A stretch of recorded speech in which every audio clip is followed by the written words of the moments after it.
નમસ્કાર, હું તો બોલીશમાં હું રોનક પટેલ આપનું સ્વાગત કરું છું. હું તો બોલીશ આજે સતત 1161માં એપિસોડ અને સ્વાભાવિક રીતે જ 1161માં એપિસોડનો એકમાત્ર મુદ્દો, મુખ્ય મુદ્દો કેન્દ્રમાં ગુજરાત. જી હા, શપથ ગ્રહણ કાર્યક્રમ ચાલી રહ્યો છે, દેશની નવી સરકાર બની રહી છે, પણ કેન્દ્રમાં તો આપણે જ છીએ. જી હા, આપણે એટલે કે ગુજરાત જ છે.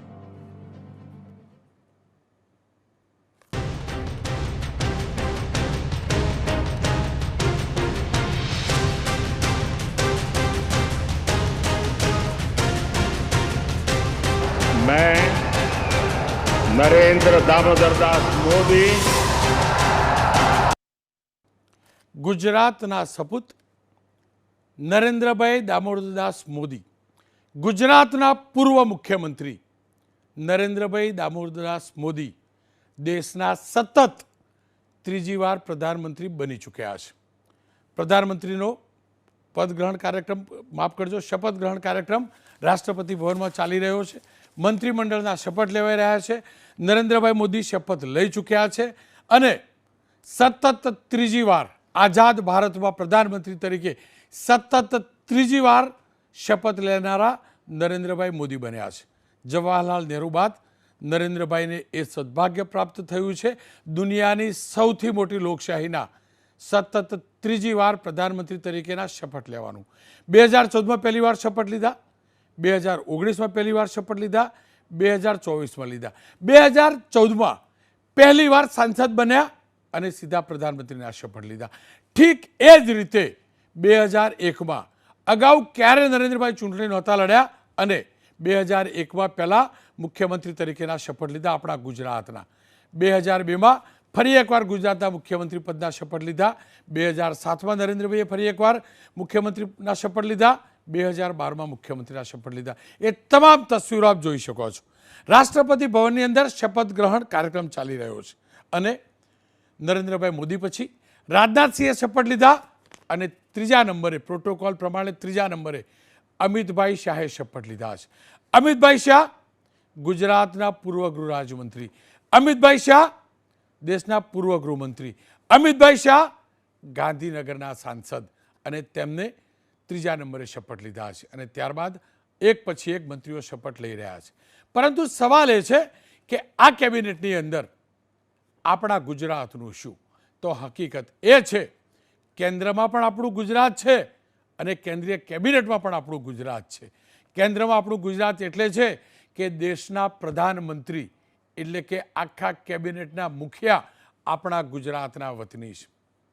અને કેન્દ્રીય કેબિનેટની વાત કરી લઈએ, 4 સાંસદો આજે શપથ લેવા જઈ રહ્યા છે. એક સાંસદ અમિતભાઈએ શપથ લીધા છે. થોડીક વાર પછી મનસુખભાઈ માંડવિયા શપથ લેશે, ત્યારબાદ CR પાટીલ શપથ લેશે અને ત્યારબાદ નીમુબેન શપથ લેશે. એટલે કે 4 મંત્રી જે લોકસભાના સભ્ય છે આપણા ગુજરાતના એ શપથ લેવા જઈ રહ્યા છે. એ જ રીતે રાજ્યસભાના જેપી નડ્ડા ગુજરાત કોટાથી રાજ્યસભામાં ગયા છે તે જ. અને એ જ રીતે S જયશંકર વિદેશ મંત્રી પૂર્વ તે પણ શપથ લે છે અને જેપી નડ્ડા શપથના એ દ્રશ્યો જુઓ છો અને S જયશંકર અત્યારે શપથ લઈ રહ્યા છે.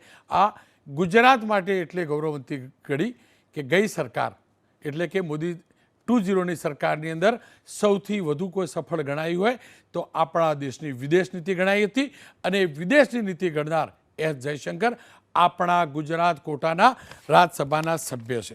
આપ શપથ ગ્રહણ સમારંભના સતત દ્રશ્યો પણ જોશો અને આપણે ચર્ચા પણ કરતા રહીશું. પરંતુ સવાલ એ છે કે આપણને શું મળ્યું? CR પાટીલને કયું ખાતું મળશે? મનસુખભાઈ માંડવિયાને કયું ખાતું મળશે? આપણા અમિતભાઈ શાહ પાસે ગૃહ મંત્રાલય હતું અને એ સાથે જ કોઓપરેટિવ સેક્ટરનું મંત્રાલય એ પણ આપણી પાસે હતું. ત્યારે શું એ તમામ મંત્રાલયો આપણને મળશે કે NDAની આ વખતે સરકાર છે ત્યારે સ્વાભાવિક રીતે જ એની અંદર કોઈ બદલાવ થશે? કારણ કે સાથી પક્ષોના સાંસદો પણ શપથ લઈ રહ્યા છે. NCPના ફાળે કશું નથી ગયું. એક શક્યતા હતી મૂળતઃ ગુજરાતી મૂળના પ્રફુલ્લ પટેલને મંત્રી બનાવાશે, પરંતુ જે સમાચાર આવે એ પ્રકારે NCPને રાજ્યમંત્રી તરીકે અને પણ સ્વતંત્ર અહેવાલ કહેવામાં આવેલું, પરંતુ તે માટે NCP તૈયાર નહોતી અને અજીતદાદા પવાર તૈયાર નહોતા એટલે એ મંત્રાલય તેમને નથી મળ્યું. 72 મંત્રી શપથ લઈ રહ્યા છે. 71 મંત્રી છે અને એક પ્રધાનમંત્રી છે. ખેર, એ શપથવિધિના સીધા દ્રશ્યો પણ આપ જોઈ શકશો. મારી ટીમને કહીશ એ દ્રશ્યોને વિન્ડો પણ આપણે સાથે બતાવીશું.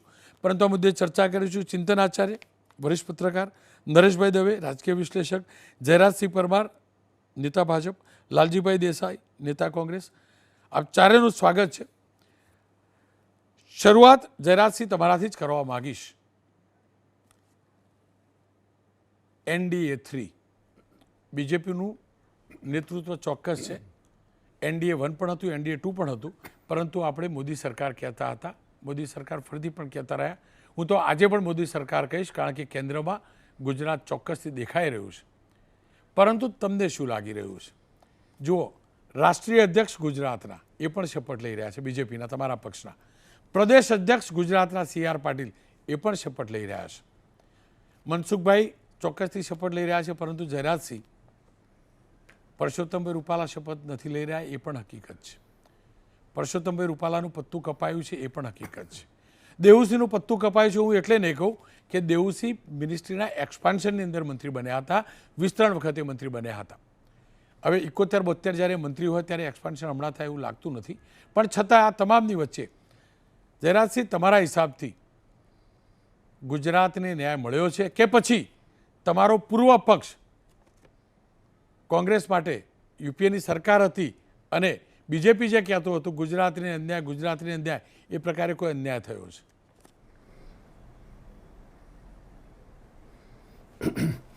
રોનકભાઈ, હવે પૂર્વ પક્ષ કહેવાનું બંધ કરો તો સારું છે, કારણ કે હવે તો 2 ચૂંટણીઓ ગઈ. કારણ કે એકાદ ચૂંટણી ના હોય ત્યાં સુધી મતદાર ના થાય. લોકો કોંગ્રેસના ના ઓળખે તો જયરાજસિંહના નામે ઓળખી લે એટલે. અરે, કોંગ્રેસને ભૂલી ગયા તો જયરાજસિંહના નામે ઓળખી લે એટલે કહ્યું. હા, એટલે વાંધો નહીં, મને કોઈ પણ એની સામે મને કે બહુ જાજો વાંધો નથી. એ વાસ્તવિકતા છે, એમાં છુપાવવા માગતા નથી. હવે રોનકભાઈ, આપના માધ્યમથી એક વાત બહુ સ્પષ્ટતા સાથે કહું કે જો જે રીતે અપેક્ષિત હતું એ પ્રમાણે જ સંપૂર્ણ પહેલી રો આખી જોઈ લો છે. કુમારસ્વામી આવે ત્યાં સુધી એક ધારા ભારતીય જનતા પાર્ટીના આગેવાનો શરૂઆતથી આપણને દેખાય છે. ગુજરાતને લાગે વળગે ત્યાં સુધી આપણે બિઝનેસમાં બેઠા છીએ, ગુજરાતી છીએ, ગુજરાતી ચર્ચા કરીએ છીએ. એટલે ગુજરાતમાં ક્યાંય ઓછું મળ્યું હોય એવું નથી, સ્પષ્ટ રીતે જોઈ શકાય છે. JP નડ્ડાજી હિમાચલમાંથી ગણાવો છો, અહીંથી પ્રતિનિધિ છે, બરાબર છે, રાષ્ટ્રીય અધ્યક્ષ છે, કોઈ કોટામાં ના ગણીએ, છતાંય પણ જેટલું પૂરતું પ્રતિનિધિત્વ મળે એટલું મળ્યું જ છે. મેં હમણાં પરમ દિવસ પણ આપના આ જ પ્લેટફોર્મ પર કીધું હતું કે હાથીના પગમાં બધા આવી જાય એટલે વડાપ્રધાન ગુજરાતી હોય અને એક મોટી મુહિમ કે આપણે ગુજરાતી વડાપ્રધાન બને અને દરેકને ગૌરવ હોય પોતાનું, એમાં કશું જ હોય ના હોઈ શકે જ નહીં. એ સ્થિતિ ફરીથી પણ આજે ત્રીજી વાર 3.0ની સોગંદવિધિ થઈ ગઈ છે. અને દેશના ઇતિહાસમાં અને ખાસ કરી ભારતીય જનતા પાર્ટીના ઇતિહાસમાં આદરણીય નરેન્દ્રભાઈ મોદી સાહેબ પહેલા વ્યક્તિ છે કે જેમને ત્રીજી વાર સોગંદ લીધા હોય. આ સરકાર સ્પષ્ટ રીતે બહુમતીથી ચલાવે છે. સમજો, વાજપેયીજી અને પછી નરેન્દ્રભાઈ મોદી. એટલે 1980ની સ્થાપના થયા પછી ખૂબ જ ટૂંકા ગાળામાં કોઈ રાજકીય પક્ષે આટલી ઝડપથી રોકેટ સ્પીડથી જો કોઈ રાજકીય પ્રગતિ કરી હોય, હા ક્યાંક બમ્પર લાગી જાય ને પછી પાછા ગરતામાં ખોવાઈ જઈએ, એની જગ્યાએ સતત જનાધાર વધતો દક્ષિણમાં પણ ના હોય તો ધીમે ધીમે વધતો જાય, ઓળખ વધતી જાય. એ સ્થિતિમાં ભારતીય જનતા પાર્ટી 80થી લઈને આજે 2024 એટલે 44 વર્ષમાં આટલા સુધી પહોંચી છે. અને એને આપણે તાજા આપણે તમે ને હું ને બધા જ મિત્રો અત્યારે જે આ પ્લેટફોર્મ પર ચર્ચા કરી રહ્યા છીએ એ બધા જ મિત્રો આ તાજના એના સાક્ષી છે. આ ઘટનાના આ પળના પણ આપણે સાક્ષી છીએ. ફરી એકવાર આપની પાસે ચોક્કસથી આવીશ અને આખો શપથ ગ્રહણ કાર્યક્રમ પણ બીજી વિન્ડોમાં આપણે જોઈ શકીશું. પરંતુ આ તમામની વચ્ચે કોંગ્રેસની પ્રતિક્રિયા પણ લઈ લઈએ. લાલજીભાઈ દેસાઈ મારી સાથે જોડાય છે. લાલજીભાઈ, ગુજરાતનો દીકરો સતત ત્રીજી વાર પ્રધાનમંત્રી બને, પક્ષાપક્ષીની રાજનીતિથી પર રહીએ તો ગૌરવ તો થાય જ ગૌરવ. ઓવરઓલ જે મિનિસ્ટ્રી આજે શપથ લઈ રહી છે, ગુજરાતના લોકસભાના 4 સાંસદ, રાજ્યસભાના ગુજરાત કોટાના 2 સાંસદને સ્થાન મળ્યું છે. આ ઇક્વેશનને કોંગ્રેસ કેવી રીતે મૂલવે છે?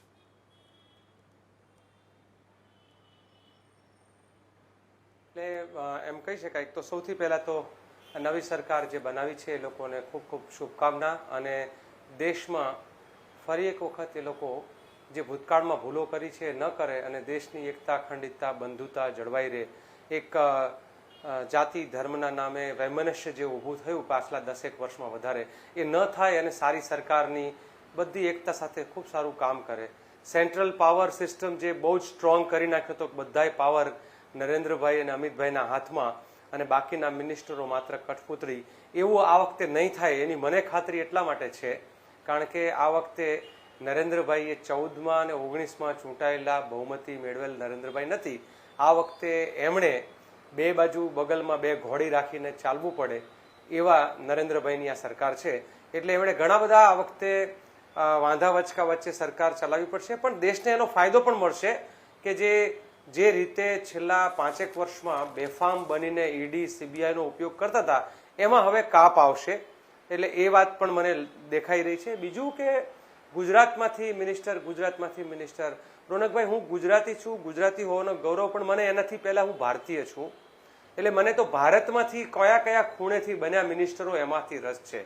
આ બધુંય ગુજરાતને લઈ લેવું અથવા કોઈ માનો કે કાલ ઉઠીને કોઈ રાજસ્થાનમાંથી બની જાય તો બધું રાજસ્થાનમાં લઈ જાય.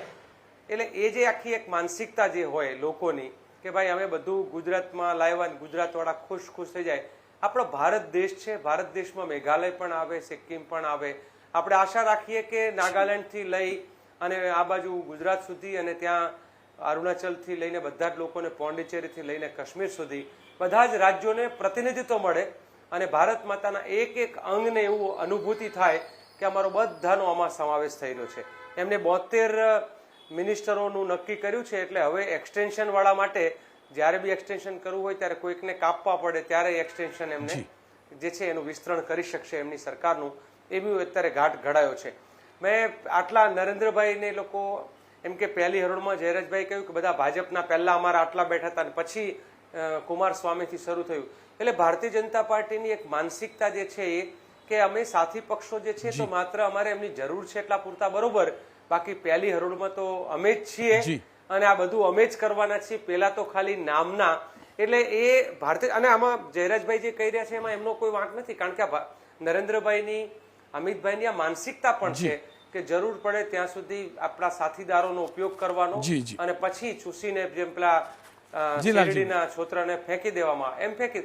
અને બહુ જ સમય દૂર નથી આજે જે રીતે પ્રફુલભાઈએ રિએક્ટ કર્યું, પ્રફુલભાઈનું રિએક્શન ઉપરથી આપણને સમજણ આવે કે જો પ્રથમ ગ્રાસે મક્ષિકા જેવો ઘાટ ઘડાયો છે, પણ તેમ છતાંય દેશના હિતમાં આશા રાખીએ કે આ લોકો સત્તાના અને મલાઈદાર ખાતાના ગડમથલમાં એકબીજાના સામસામે ન આવે અને સપેરે સારી રીતે સરકાર ચલાવે, દેશની સારી સેવા કરે એવી આશા અને અપેક્ષા આપણે રાખીએ. લાલજીભાઈ આપ જોડાયેલા રહેજો અને હું તો ફરીથી કહું છું અને નેરો માઇન્ડેડ રહો તો નેરો માઇન્ડેડ, રૂઢિચુસ્ત.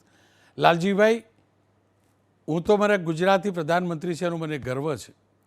મારા ગુજરાતના નાયબ પ્રધાનમંત્રી સરદાર સાહેબ હતા ને એનું પણ મને ગર્વ હતું.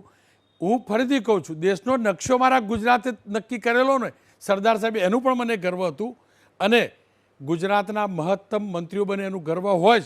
અને બીજું લાલજીભાઈ આવું ફરીથી ઇન્દિરા ગાંધી મારા ગુજરાતના પુત્રવધુ આયન લેડી, હું ફરીથી કહું ને ઇન્દિરા ગાંધી ગુજરાતના પુત્રવધુ દેશના પ્રધાનમંત્રી હતા, પહેલા મહિલા પ્રધાનમંત્રી હતા, એનું પણ મને ગર્વ હતું. હું ગુજરાતી છું એટલે ભારતીય છું. હું ગુજરાતમાં જન્મેલો છું, ગુજરાતી છું એટલે ભારતીય છું. અને હું પાક્કું છે કોઈ ગમે તે કહેતો હું દંભ નહીં કરું. ઘરમાં તો પહેલું જ હોય સાહેબ, ઘરમાં પહેલું જ હોય. દેશ આપણો વડીલ છે લાલજીભાઈ. રોનકભાઈ ખાલી એટલું, હા એ તો ખબર, કહેવત છે આપણે કે ભૂવો ધૂણે તો નાળિયેર જે છે ઘર સામું, ઊંટ મરે તો મોઢું મારવાડ સામું. આ બધું આપણી કહેવતોમાં પણ છે એટલે હું સહજ સમજુ. તો પછી રોનકભાઈ મને બહુ એવું મનોમન થાય કે મારા સરદાર સાહેબ જે આખા દેશના લોખંડી પુરુષ, આ સરદાર સાહેબના નામના સ્ટેડિયમના પાટિયા બદલાઈ જાય, એક ગુજરાતી જેને આઝાદીના જંગમાં આવડું મોટું કામ કર્યું હોય એનું નામ ભૂસાઈ જાય, એ ગાંધી બાપુ કે જેણે આખા દેશની આઝાદીમાં જંગમાં રાષ્ટ્રપિતા તરીકે જેને સુભાષચંદ્ર બોઝથી લઈને બધાએ સંબોધન કર્યું હોય, એ મહાત્મા ગાંધીને ગોડસેના પૂજારીઓ તરીકે અહીંયા આજે પણ ફોટાઓને પુતળાઓ બનાવીને એના વિશે જેમ તેમ બોલે લખે, ત્યારે પણ એક ગુજરાતી તરીકે કાળજું તો આપણું ત્યારે કંપે. તો નક્કી કરવું પડે કે આ ગુજરાત ગાંધીનું ગુજરાત રહેશે કે આ ગુજરાત ગોડસેનું ગુજરાત રહેશે? ગુજરાત ગાંધીનું પણ હતું, ગુજરાત સરદાર સાહેબનું પણ હતું, ગુજરાતે દેશને સરદાર પણ આપ્યા, ગુજરાતે દેશને ગાંધી પણ આપ્યા, ગુજરાતની પુત્રવધુએ દેશ પર શાસન પણ કર્યું, દેશને પણ ચલાવ્યો, અને ગુજરાતનો દીકરો 15 વર્ષ માટે દેશનો પ્રધાનમંત્રી બનવા જઈ રહ્યા છે, 10 વર્ષ કરી ચૂક્યા છે. ચિંતનભાઈ મારી સાથે જોડાય છે. ચિંતન, પરસોત્તમ રૂપાલાની બાદ બાકી, મનસુખ માંડવિયા ફરી એકવાર, આખા ઇક્વેશને આપ કેવી રીતે જુઓ છો? પરસોત્તમ રૂપાલાને લઈને આપણે જોઈએ ને રોનકભાઈ, તો પહેલેથી લગભગ આમ સ્પષ્ટ જેવું લાગતું હતું, કારણ કે તમે જુઓ કે નરેન્દ્ર મોદી જ્યારે ચૂંટણી પ્રચાર માટે આવ્યા ત્યારે રાજકોટ, સુરેન્દ્રનગર એ બધી બેઠકોના પ્રચાર માટે એમણે રેલી કરી સુરેન્દ્રનગરમાં. એમાં બધા જ બાકીના ઉમેદવાર હતા, પરસોત્તમ રૂપાલા ગેરહાજર હતા. એટલે જો નરેન્દ્ર મોદી ચૂંટણીની સભામાં ઉમેદવાર તરીકે પરસોત્તમ રૂપાલા સાથે ડાયસ શેર ન કરવા માગતા હોય તો એ પ્રધાનમંત્રી બન્યા પછી પોતાની કેબિનેટમાં આ પરસોત્તમ રૂપાલાને સમાવીને ફરી કોઈ બીજો નેગેટિવ સંદેશ આપશે કે કેમ એ પહેલેથી જ આશંકિત હતું. એટલે મને તો પહેલેથી જ નહોતું લાગતું કે રૂપાલાને સમાવે. આ પછી ઘણી બધી એવી ચર્ચાઓ પણ ચાલી કે જો રૂપાલાને ન સમાવે તો પછી મનસુખ માંડવિયાને પણ કાપી નાખે, એટલા માટે કે પછી એવો નેગેટિવ સંદેશ કડવા પાટીદારોમાં ન જાય.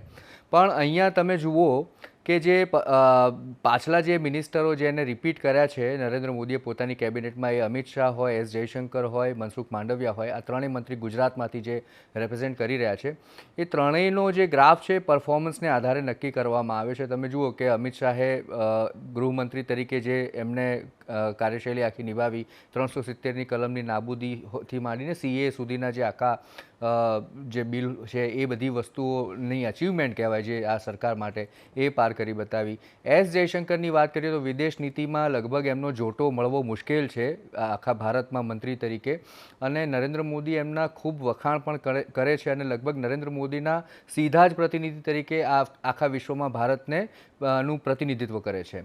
અને ત્રીજી વાત છે મનસુખ માંડવિયાની, તો તેઓએ આરોગ્ય મંત્રી તરીકે કોવિડ કાળમાં જે પ્રકારે એમની જે વ્યવસ્થાપનની આખી શૈલી હતી એ જોતાં ઘણું બધું દેશને રસીથી માંડીને જે પણ આખું પ્રોગ્રામ ચાલ્યો એને લઈને એમનો એક મને એવું લાગે છે બેન્ચમાર્ક સેટ થઈ ગયો હતો. એટલે પરફોર્મન્સને આધારે મનસુખ માંડવિયાનું નામ કટ થાય એ પ્રકારની શક્યતા ખૂબ ઓછી હતી, અને એ જ વસ્તુ આપણને જોવા મળી છે. એટલે પરસોત્તમ રૂપાલાના કેસમાં મેં જેમ અગાઉ કહ્યું કે આ જે એમના નિવેદનને લઈને જે આખું એક ચિત્ર ભાજપનું છબી પણ ખરડાઈ અને એક કમ્યુનિટી, ક્ષત્રિય કમ્યુનિટીની ભાવના આહત થઈ, તો એ પ્રકારનું રાજકીય જે કહીએ રાજનૈતિક રિસ્ક, જેને સાહસ, એ નરેન્દ્ર મોદીએ અત્યારે ટાળ્યું છે, એ દેખાઈ આવે છે. અને હવે પછી ભલે પરસોત્તમ રૂપાલા સાંસદ તરીકે ચૂંટાઈ આવ્યા, પણ હવે ભવિષ્યમાં પણ જો એક્સપાન્શન કરશે નરેન્દ્ર મોદી અથવા તો રિજિક કરશે, એટલે કે કેબિનેટમાં જો થોડી ઘણી ઉથલપાથલ થશે, તો પણ પરસોત્તમ રૂપાલા માટેની જે ગાદી છે ત્યાં આગળ દિલ્હીમાં એ કાયમી હવે મને લાગે છે ખેંચાઈ ગઈ છે, એટલે ખૂંચવાઈ ગઈ છે.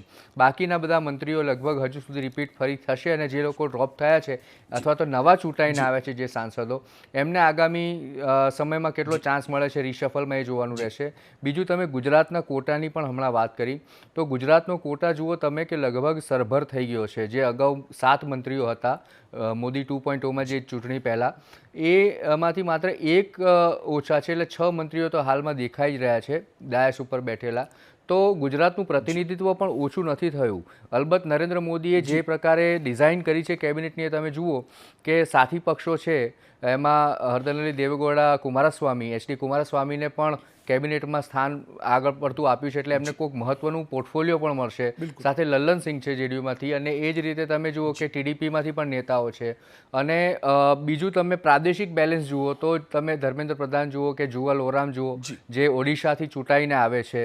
ઓડિશામાં હમણાં જ ભાજપે સરકાર પણ રચી છે, એટલે રચવા જઈ રહી છે. તો આ પ્રકારનું એક રિજનલ બેલેન્સ છે આખા દેશનું, એ પણ એમણે કર્યું છે. પૂર્વોત્તર રાજ્યોમાંથી કિરણ રિજિજુજીને ફરીથી ચાન્સ મળ્યો છે. તો હું માનું છું કે આ ખૂબ સરસ બેલેન્સ છે. અને બીજી સૌથી મહત્વની વાત મને એ લાગી રહી છે રોનકભાઈ, કે અત્યારે નંબર 2માં રાજનાથ સિંહ છે, જે મૂળભૂત રીતે ઉત્તર પ્રદેશનો એક ક્ષત્રિય રાજપૂત ચહેરો છે અને તમને ખબર છે કે ઉત્તર પ્રદેશમાં જે પરિણામો આવ્યા એમાં ક્યાંક રાજપૂત સમાજ જે છે એ થોડો સલ્કિંગ એટલે કે નારાજ હતો બીજેપીથી, તો એ કમ્પેન્સેટ કરવાનો પણ અહીંયા એક ટ્રાય દેખાઈ રહ્યો છે, એક એફર્ટ દેખાઈ રહ્યો છે.